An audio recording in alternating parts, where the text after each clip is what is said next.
Hi, if you don't know me, my name is Kirsten. You can find me on Instagram as JamRaiderson Daily. You can find me on Twitter as JamRaiderson. You can also find me on TikTok as JamRaiderson. But here on YouTube, I kind of do one thing and one thing only at the moment, which is the series that I like to call Quickview with the Vampire, a series where I review the newest Interview with the Vampire episode in the most efficient way possible. Today we're going to be talking about season 2, episode 4, episode 11 in the entirety of our interview so far. The episode titled, I Want You More Than Anything in the World. The way Quickview works, at least it's kind of been working so far, is that I have 4 categories that I talk about. The first one is favorite scenes. The second one is big talk, where I talk about reoccurring topics and themes that occur throughout the show. Then I've got a category of choice. I'm really excited about today's category of choice. And then my last one, which is my favorite category, which is predictions for the future. I used to try to spend about 1 minute talking about each thing within the categories, but the further we get into the show, the less I'm able to shut up. So I do apologize. It's going to be more than a minute on those things. And this isn't going to be quite my 12-minute first video or even my 15-minute second video, but I'm still going to try to make it quick. I promise. All that being said though, this is not a spoiler-free channel. Talking about the predictions and stuff means I'm going to be speculating on things about the future. I'm going to also be speculating on things that occur within the books. So if you have gone into season 2 unaware of what happens in the books and you would like to stay in that beautiful state of unawareness and let the tale seduce you, turn around and save yourself. But if you want to talk about I want you more than anything in the world, the most heart-stopping Lumond quote finally come to life for the first time, stick around because we're gonna try to dive into the insanity that made up this episode. All right, so the first scene I want to talk about working chronologically is the My Baby Loves Windows play, the play that Claudia has her lead role in. To start off, I want to talk about the costume. She is in this costume for the entirety of the episode except for 2 scenes. The first scene is when she's getting reprimanded by Armand and being told that she has to wear the Baby Lulu costume all the time. And then the other time is when she's getting fitted for that dress in Madeleine's dress shop. But even while she's getting fitted for the dress, she's got her hair and makeup done as Baby Lulu. And, you know, we can get into this whole Claudia having to quite literally dress like a baby during this time where she's supposed to be finding acceptance and relationships in a coven of vampires. But let's talk about the actual play itself first. So the play, there's a baby, little baby girl, and she's trapped and she wants to be free more than anything, and the only way for her to get that freedom is to die. Yeah, you know, you gotta love the lack of metaphor being so striking. There's this horrific line where she says little birdie Lou's caught in a trap and the camera is on Louis during it. And I don't think obviously the Baby Lulu, Daddy Lou thing is lost. And we can get into the double meaning of all of that sometime, you know, but it's also horrific that it's her family in the play that are the ones that trap her. And Claudia later refers to the Coven as her family. And then obviously we've got Louis and Lestat. Anyway, again, if all that isn't horrific enough, we have the fact that she dies in the play by falling out of a window and cracking her like neck, head, something, which is what we last saw with Paul. And then her spirit flies out of her body, which could mean nothing. Could mean nothing. And again, if all of this weren't bad enough, we have the fact that she has to do this performance over and over and over again. And she's expected to do it, like Santiago said in the last episode, for the next 50 years. And even when she confesses to how miserable it's making her, that doesn't matter. That's not what you do. That's not how the theater works, right? And, you know, I'm sure I could come up with something way more substantial if I spend more time watching it.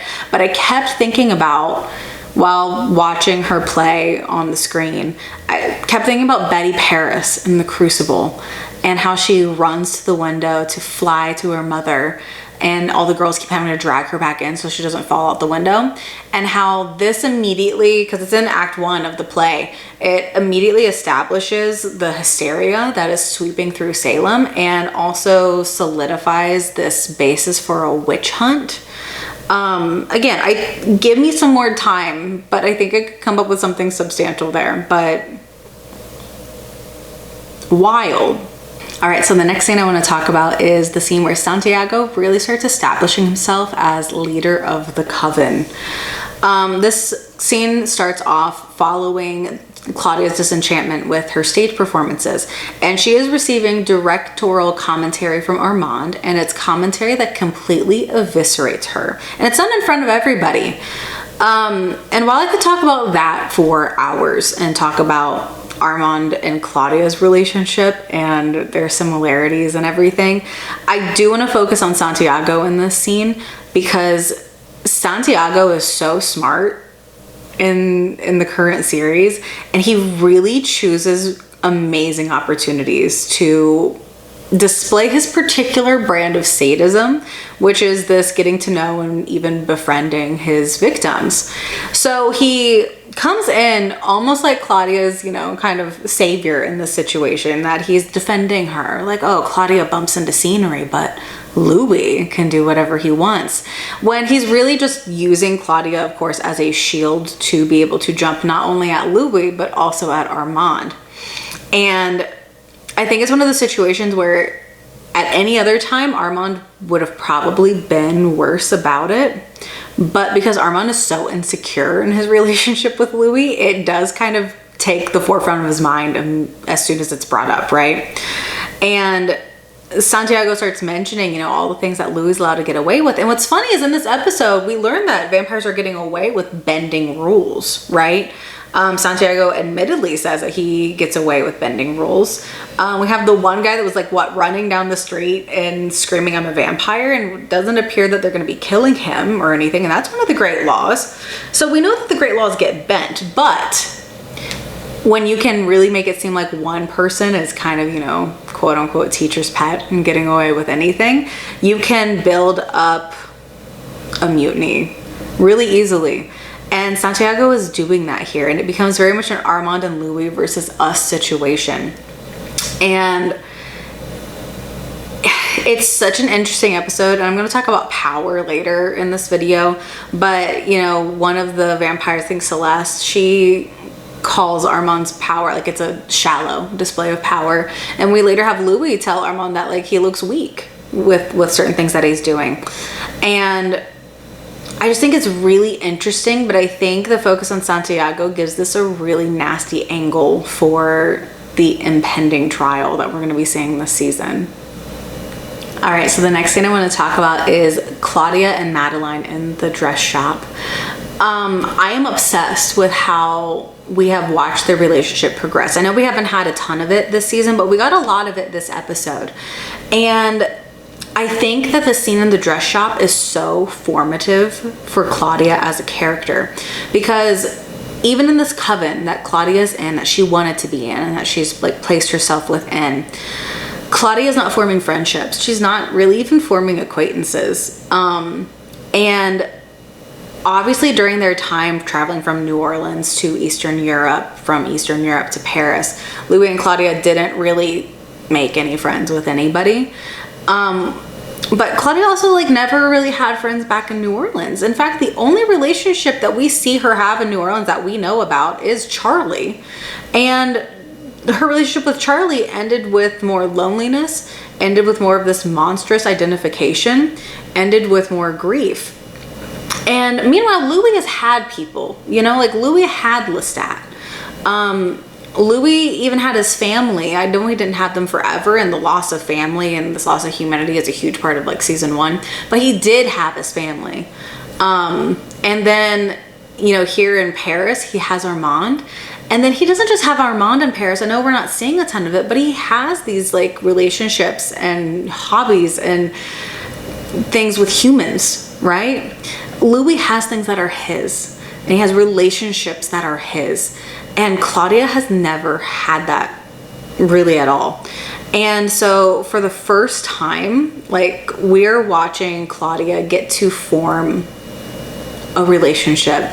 And I was thinking while I was watching it about one of the lines in season 1, episode 1, where Louis is very early talking about when he and Lestat kind of started their relationship, how he had never confided his feelings in another man before. And I feel like we're saying that so much with, you know, Claudia. Like, she's never confided her feelings, especially with a woman before, and all of a sudden she has it. And, you know, I think it's very sweet and it's very important.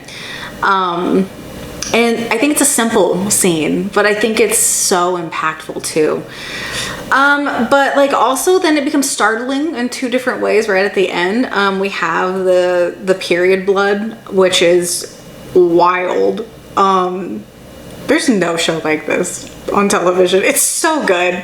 You know, I've always seen the similarities of Claudia and her father. Didn't expect them quite like this, but it's fine.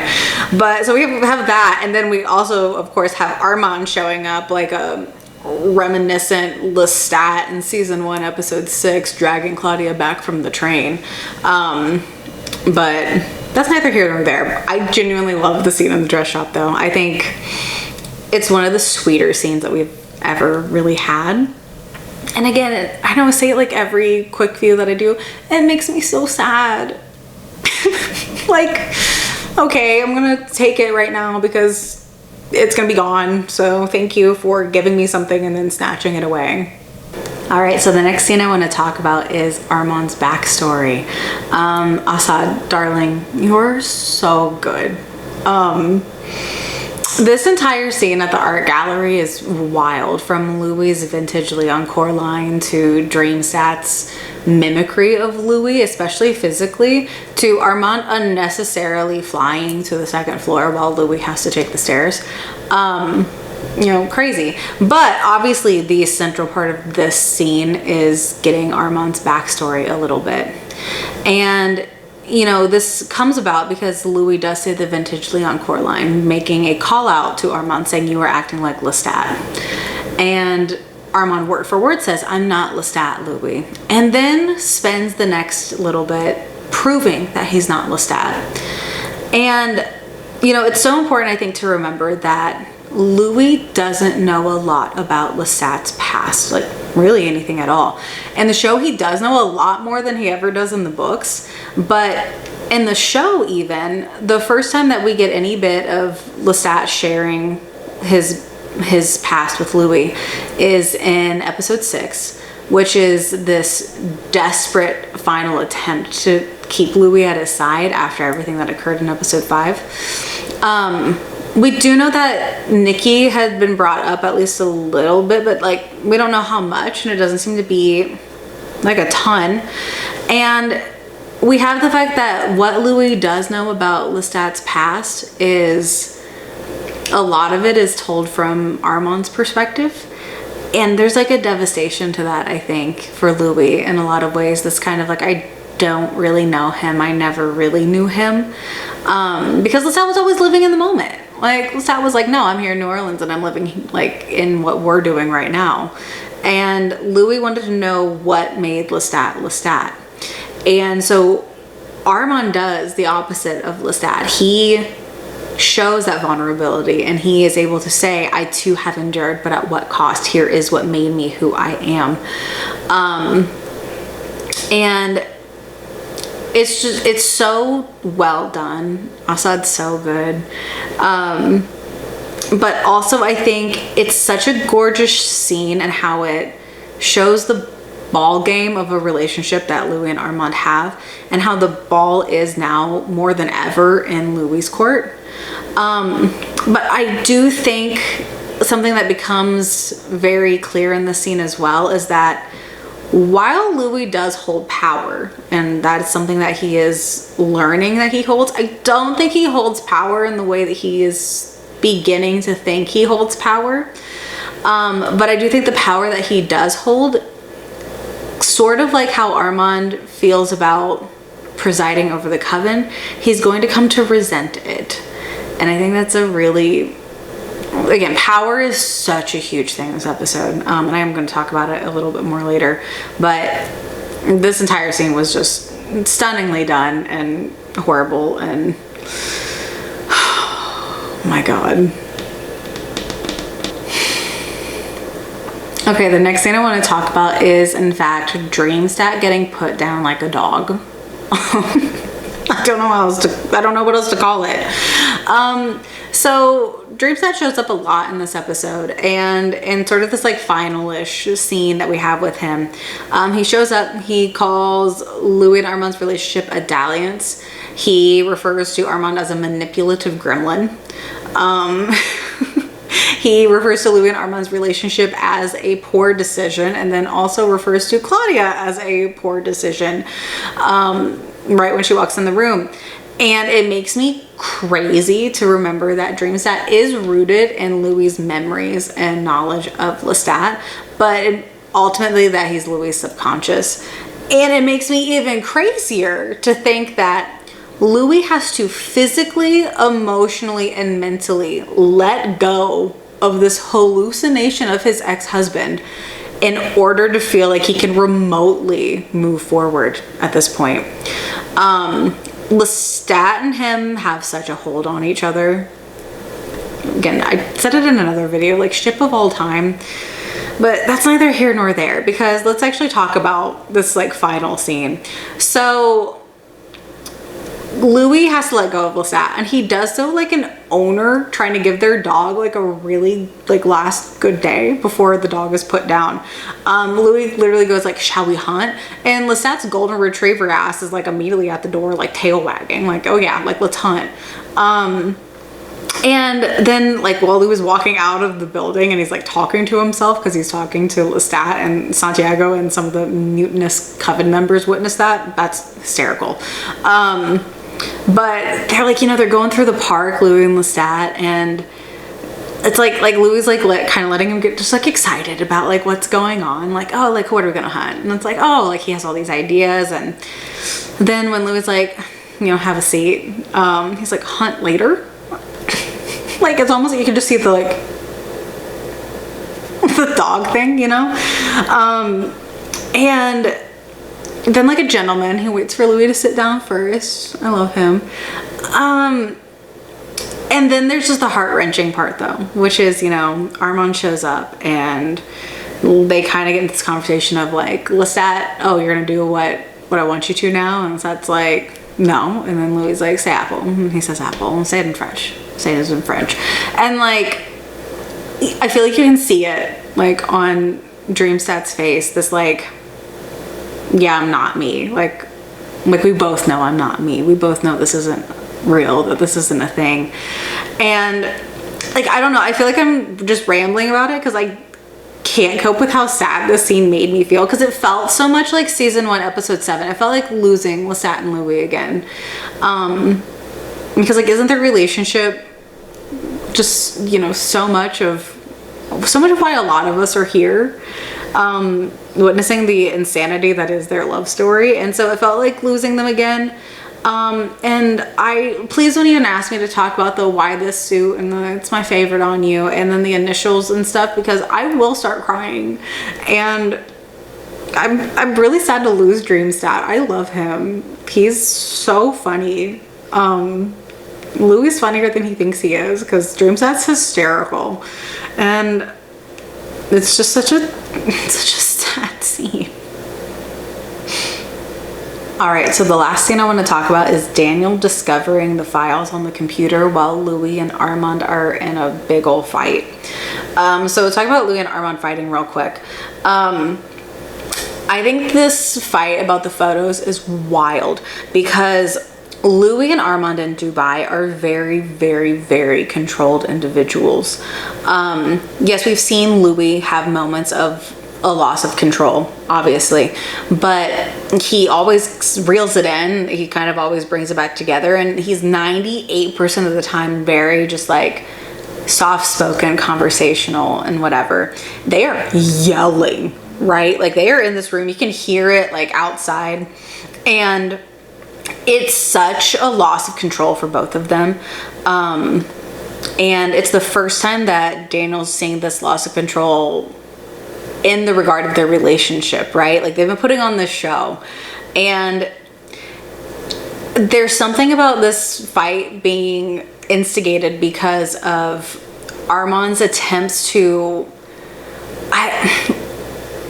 coddle Louis. You know, Louis refers to it as coddling. His attempts to coddle Louis, and the way that, like, Daniel brings it up but doesn't do it like he's genuinely trying to be kind. Like, he's trying to be kind to Louis, and he's complimenting these photos, and Louis has been told that his photography is just fine, that it's nothing special, can't even take the compliment because it's not his stuff. And so then he gets almost like self-deprecating in this attempt to be transparent, and he's embarrassed, and like Daniel just like really hit this on the head. I don't know.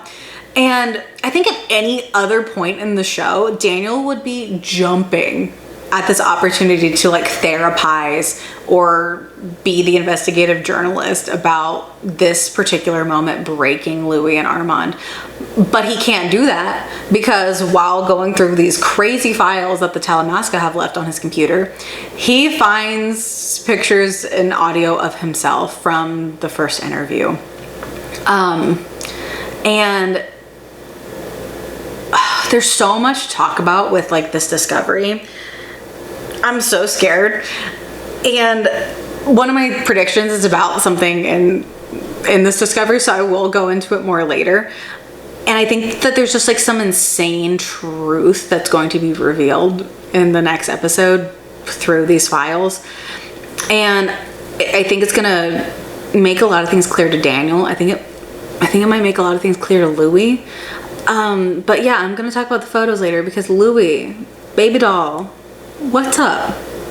We got stuff to talk about. Okay, so my next category is big talk, where I talk about reoccurring topics and themes that are seen throughout the show. And the first thing I want to talk about is the very broad topic of love. This is the messiest subject right now, and because this episode, I could rip my hair out because of how I feel about Louis being able to call Lestat his companion, but not being able to tell Lestat he loves him, and being able to tell Armand, I love you, but not being able to call him a companion. I keep thinking of the quote from Emma where it's like, if I loved you less, I might be able to talk about it more. And just how Louis he can say I love you to Armand, he can hear I love you back from Armand, he can receive love from Armand, and all of that's fine. But episode 3, our last episode, really showcased a lot of how Louis cannot reconcile with the fact that he couldn't tell Lestat that he loves him. And like, I have a lot of thoughts on Louis and love, and particularly on how his self-worth probably impacts how he feels about people loving him. Like, I don't know if Louis actually feels like anybody loves him, like, at the end of the day. And that's neither here nor there. That's such a large thing to talk about. And, you know, I would love to talk about it one day when I can write stuff down and be a little bit more cohesive with it. But I do know that while watching this episode, I was not the only one screaming when Louis like playfully kicked at Armand and said like, I love you, as Lestat's eyes are watching him. Oh my God, that's like the most evil stare. And then again, as Louis' subconscious laughs at Armand's love confession to him. They are genuinely so fucked up. Like, they're so fucked up. And then speaking of fucked up, let's talk about the next thing that I want to talk about, which is power. Jacob has had some incredible interviews discussing power, and particularly in regard to like Louis and Armand. And Louis is so femme fatale coded, because his power is rooted entirely in this like emotional like bank, right? He doesn't have physical power over Armand. He doesn't have physical power over Lestat. Like, he's not ever going to have physical power over them. Armand's age alone just puts him at like crazy levels. And Lestat, obviously, like, you know, Lestat's super powerful, and that's something that's gonna be brought up at some point. But like Louis has always had emotional power in his relationships, but I feel like with Armand it's so different because Armand is so insecure himself, and Louis knows how insecure Armand is. Where Lestat was a lot of things, but Lestat is not insecure really about anything. Like, he is obviously, because, you know, his desperation for Louis to say I love you was there, but it's different, you know, it just is different. And it's like Armand almost relishes in the fact that there's somebody else with power in the situation and can kind of take some of that pressure off of him. I don't know, it's insanity. But I also do want to talk about actual like physical power for a second, and I want to talk about like Louis embracing the fire gift and how crazy it is, because one, the fire gift is literally what Armand was going to kill him with last episode, and now all of a sudden it's like what he's wielding around and doing.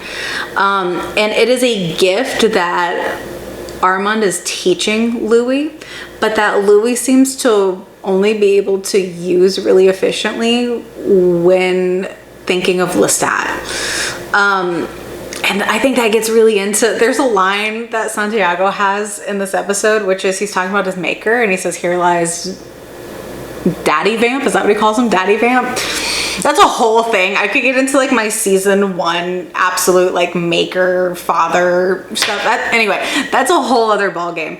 But power is so interesting in this episode, and like who has power, who doesn't. I know Armand had that really great line in the last episode about why is it that those who have the most power are the weakest. But I think, again, kind of referring to like Louis and Armand's relationship, we're seeing like an exchange of power, but I think it's a power that Louis is ultimately going to come to resent really badly.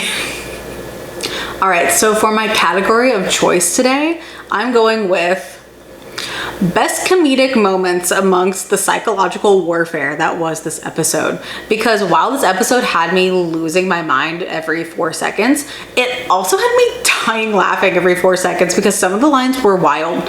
And so, yeah, here are the vibes. In fact, I think it makes her mad.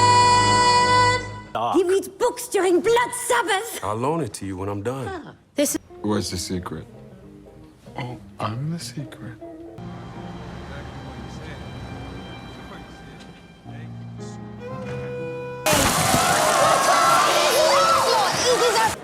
I don't know what he sees in him. He's not that attractive. And the waterfall of pretension bursting forth from his mouth and cavity. Read my mind. Grab my melons. Already doing it. I'm a vampire. I'm out there prowling for the moment. Progress. Only shit to work when I think of shit that pisses me off. I try and find the vulnerability. It is the north, northwest, and Louis is Romeo! the sun. It's barely Balthazar. Are you schizophrenic, Louis? No. Mettez mich dans ton bleu Marseille!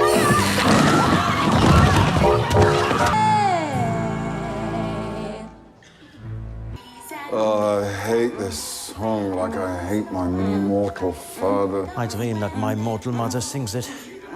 While she beats me with a crucifix. Are you companions? Yes. No. What is this? Dear, this is a Stein. You know what we call Celeste behind her back? The Marie Celeste, because her talent disappeared without trace years ago. And Estelle is so far up Celeste's arse that she doesn't need a coffin to sleep in anymore. I do hope there's something juicy in there. And this fucking Gordon Parks fella you put in front of me? Guy spends 3 or 4 days with folks before he even picks up a camera. I love you.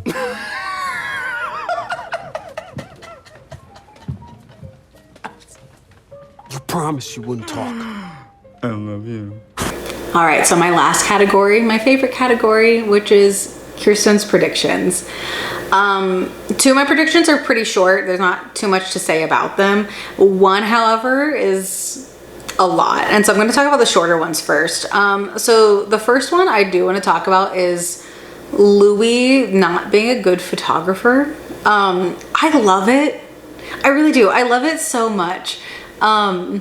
He has an eye for it, right? Like, it's an art medium that he appreciates. He's good with it.